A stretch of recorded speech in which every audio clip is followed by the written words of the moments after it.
नमस्कार, मैं जफरुद्दीन, आप देख रहे हैं एसएसएन नेटवर्क। आपको बता दें कि सरकार नशा की रोकथाम के लिए आए दिन पुलिस प्रशासन के माध्यम से जागरूकता कैंप लगवा रही है ताकि लोग नशा से रुक जाएं।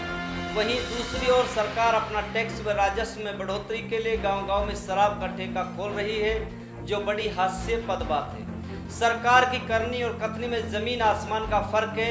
ये बात मेवात कारवां के राष्ट्रीय अध्यक्ष डॉक्टर अशफाक आलम ने कही। डॉक्टर साहब यहीं तक नहीं रुके, बल्कि यहाँ तक कह दिया कि नशा की सामग्री खरीदने के लिए 18 साल की उम्र को 16 साल सरकार करने जा रही है, जो बेहद गंभीर मामला है। आइए सुनते हैं क्या कहते हैं डॉक्टर अशफाक आलम। देखिए, इसमें दो स्तर पर सोचने की ज़रूरत है।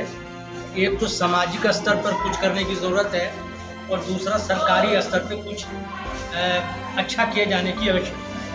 सामाजिक तौर पर किए जाने की ये ज़रूरत है कि गांव के जिम्मेदार लोग बैठें और अपने गांव के बारे में सोचें, चिंतन मनन करें और गांव की सरदारी इसको रोकने के लिए अपने गांव स्तर पर प्रोग्राम बनाए। और इसको, क्योंकि गांव में लोगों को पता है कि कौन आदमी आके नशा बेचता है और कौन लोग लेते हैं, तो ये रोका जा सकता है। गाँव की कोशिश होनी चाहिए। दूसरी तरफ जो सरकार की कोशिश है वो आधी अधूरी है। सरकार ने पिछले दिनों उदय नाम का एक कार्यक्रम किया था और बड़ा जलसा किया खर्च वर्च करके। ऐसे खर्च करने से नशा का कारोबार खत्म नहीं हो सकता। सरकार ने इसके लिए जो कोशिश की है उसमें से एक कोशिश ये है जिसकी चर्चा ही नहीं हुई। सरकार, मैं हमेशा से कहता हूँ कि नशा को ख़त्म करने के लिए सरकार 6 लोगों की जिम्मेदारी लगाए।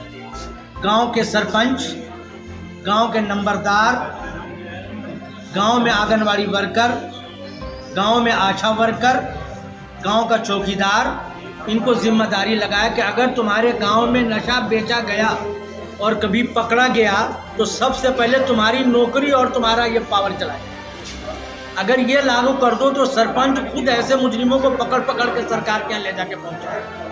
लेकिन नहीं, सरकार भी इतना सख्त या इतना कारगर कदम नहीं उठाना चाहती है। सरकार भी बस दिखना चाहती है कि हम नशा के खिलाफ कार्यक्रम कर रहे हैं, अभियान चला रहे हैं, लेकिन ज़मीनी स्तर पर ऐसा कार्यक्रम करने के लिए सरकार भी राज़ी नहीं है।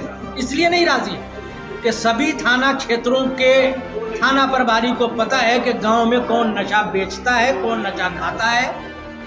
लेकिन मैं तो नहीं कहता बिना जांच के कि उनकी इसमें मिलीभगत है, लेकिन ईमानदारी से कि थाना प्रभारी चाहे तो कहते हैं कि पुलिस के हाथ बहुत लंबे होते हैं, इसको रोका जा सकता है अगर ईमानदारी से कोशिश हो। ये डॉक्टर साहब, सुनने में तो ये आता है कि लोग जो भाई सरकार जो है कदम बढ़ा रही है लोगों को जागरूक करने के लिए, जो है कि नशा बंद हो।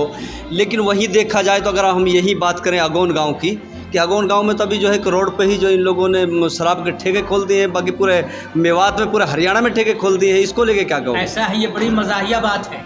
एक तरफ तो सरकार कहती है कि नशा करना नहीं है आपको, दूसरी तरफ सरकार कहती है कि हर गांव में ठेके खोल दो, हर गांव में ठेके खोल दो, और ठेका खोल ही रही है सरकार। ये सरकार हमेशा, सरकारें, मैं इसी सरकार की बात नहीं करता, सत्ता में रहने वाली सभी पार्टियां, सभी सरकारें, सत्ता में बैठे लोग अपने टैक्स के लिए, पैसे की आमदनी के लिए शराब के कारोबार को बढ़ावा देते हैं। बल्कि हरियाणा में तो आपने सुना होगा कि अब तक 18 साल की उम्र के बाद ही कोई नशा की चीज़ें जायज़ जगहों से खरीद सकता था, लेकिन ये सरकार इस उम्र को अब 16 साल करने जा रही है कि नशा का कारोबार ज़्यादा हो और सरकार को आमदनी ज़्यादा हो। तो सरकार तो दो तरह की बातें करती है। एक तरफ इसका कारोबार को बढ़ाती है, दूसरी तरफ कहती है कोई ना पिए। ऐसा कैसे संभव है? जब दुकानें खुलेंगी, जब सुविधा होगी तो लोग पिएंगे भी, और सरकार यही चाहती है, अंदर से सरकार यही चाहती है। तो फिर मेवात के नौजवानों को क्या संदेश देना चाहते हो सर आप? मेवात के नौजवानों को हम संदेश देना चाहते हैं, एज ए डॉक्टर मैं ये कह सकता हूँ कि अगर नशा को आपने जारी रखा, किसी भी प्रकार का कोई नशा आप लेते हैं, तो आप जवान ही नहीं होंगे, बच्चे से सीधे बूढ़े हो जाएंगे। आपकी जो अंदर की ताकत है, शक्ति है, जो सेक्सुअल पावर है, वो सब समाप्त हो जाएगा। आप माली एतबार से भी, इकोनॉमिकल भी आप कमज़ोर हो जाएंगे और जिस्मानी तौर से भी आप कमज़ोर हो जाएंगे। और आने वाले समय में ये दोनों कमज़ोरियाँ एक विकराल का रूप ले लेंगी, जिसमें ये सारी चीज़ें जो है हमें तबाह और बर्बाद करके रख देंगी।